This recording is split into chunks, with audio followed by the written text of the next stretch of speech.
practical advice. So you've stated definitely before that in your intro modules and stuff that you don't have business problems, you have personal problems bleeding into your business. Can you kind of explain that concept? Yeah, yeah. So I think a lot of times I'll kind of tell a story. There was this point when I was working with um, a coach where I was at like 40,000 a month in my business, and I felt like I'd hit a ceiling where I was like, man, I really don't know how to like get past this point.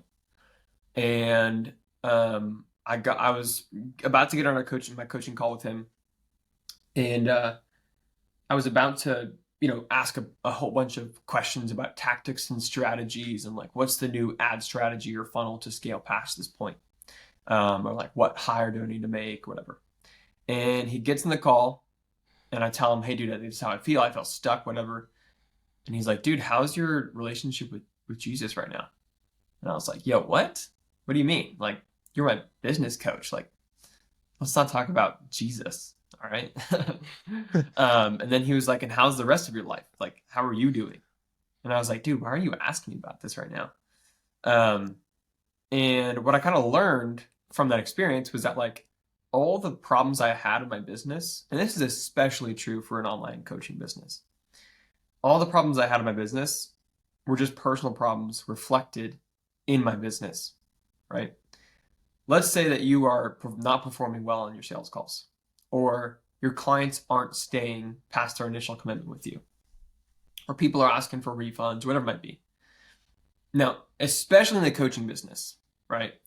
If people are coming to you, if your clients are coming to you saying, hey, dude, like, I don't know if this is for me, can I leave the program, whatever it might be, it is 100% a reflection of who you are as a coach, not showing up at your full capacity, right? That's why it's especially true for coaching businesses, is because we like our personal lives are so intertwined with us as a coach, because we have to get on and coach people every day, right?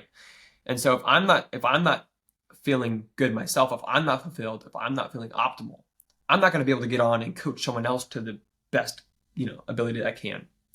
And it's like same thing for sales calls. If you're like, man, why have my sales calls not performing? Why have my close rate go from 30% to 15%? It's like, it's probably not the fact that you like lost your skill and your script, because you can just read your script right here. And it probably has everything to do with like the energy you show up with on the sales call that the other person on the end of the screen can see and feel going to the call, right? And so if you're going through something personally in your own life, or if you don't personally feel fulfilled, if you don't feel like you have a purpose, if you don't feel like you're moving forward, if you're not growing, then that's definitely going to show up inside of your business, whether it's working with clients, taking sales calls, managing your team properly,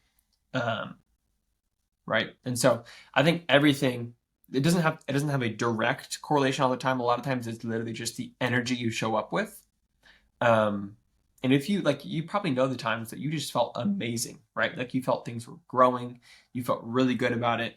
And then there's also the times that you know that you've been like, man, I feel like I'm struggling right now. Like I'm on the struggle bus. This is tough. And then you try and like get on like Miles, for you for example, bro. Like if you're going through something really hard in your personal life, in your business, which is this podcast now, like it's probably going to be hard for you to show up and like ask all the right Definitely. questions, be there mentally, right? Like if you, right before you go film a podcast, if you had a massive falling out with your parents or with your family or something, and then you have to go film a podcast right after, it's for sure going to affect how you show up on that podcast and your energy, right? 100%. And so 100%. that's like personal problems very clearly show up in our business. In fact, our businesses are just an outward reflection of who we are as human beings, right? We basically build on the outside how we feel and who we are on the inside. So that's Hmm. like your business is basically just all of your personal inner feelings projected in an outward way. So And then shoot, man, you mind getting personal about some of the personal problems you faced, or and how you yeah, sure. overcame them? Yeah. Um, when I was, about to get married, I'm starting this brand new coaching business. I just signed the mortgage in the house. I was going through an extremely rough time personally. Not only like trying to feel adequate enough to marry somebody, right? Trying to feel like I was good enough to marry Lila, who's like the most amazing human being on planet Earth. And I was like a freaking loser at the time, at least in my mind. Um, Trying to do that and the financial stress and burden of like, I just signed a mortgage in this house. I have to finish the renovations on it. I have to fill it up with furniture. That's all going to cost money. Um, and then also just like I just feel like all of my health was deteriorating. My mental health was deteriorating. My physical health, I wasn't working out because of that. My business, because I wasn't good personally, was starting to slow down. Um, and so that's when I decided to make just a massive shift with everything. That's when I started the coaching business. That's when I had a whole bunch of hard conversations with a lot of people in my personal life that I felt like were long overdue. All right. I'm a big proponent of the idea that the life that you want is on the other side of a couple hard conversations, right? Like it's a couple hard Mhm. conversations with your family, with your parents, with your spouse, with your friends, cutting people off. Like you're one hard conversation away, two or three hard conversations away from a life that you really want to live, and mental freedom, right? So, anyways, I just felt like I was going through a lot personally at the time, and dude, it's not easy to show up in business for sure when you're going through all that stuff. So, or show up to the gym or really do anything. And so it can be hard to get out of a downward spiral, but it takes a lot of work and a lot of hard conversations.